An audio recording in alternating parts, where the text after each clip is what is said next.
ఉదయం లేవగానే తులసి పూజ చేయకుండా ఏ పనులు మొదలుపెట్టేవారు కాదు. పురాణాలలో కూడా విష్ణుమూర్తికి అత్యంత ప్రీతిపాత్రమైనదిగా భావిస్తారు. అత్యంత ఆరోగ్యకరమైన అంశాలు తులసిలో ఉన్నాయి. ఇంతటి పవిత్రత కలిగిన తులసి గురించి ఈరోజు మనం కొన్ని విషయాలు తెలుసుకుందాం. ఎన్నో ఏళ్లు తరబడి హిందువులు భగవంతుడికి కానుకలు, పువ్వులు సమర్పించడం ద్వారా వారి కోరికలు నెరవేరుతాయని నమ్ముతారు.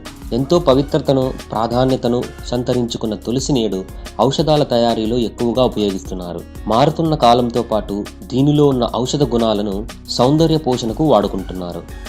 ఎందుకంటే తులసి కొమ్మలు, ఆకులు, విత్తనాలు, కాడలే కాదు, మొక్క కింద ఉండే మట్టి కూడా ఎంతో పవిత్రమైనదని, ఔషధాలతో కూడుకున్నదని పద్మపురాణంలో పేర్కొన్నారు. తులసి మొక్కను చూసినా లేదా తాకినా అన్ని రకాల ఒత్తిడులు, జబ్బులు నుంచి ఉపశమనం కలుగుతుంది. తులసి మొక్కపై నీళ్లు పోస్తే భయాలన్నీ తొలగిపోతాయి.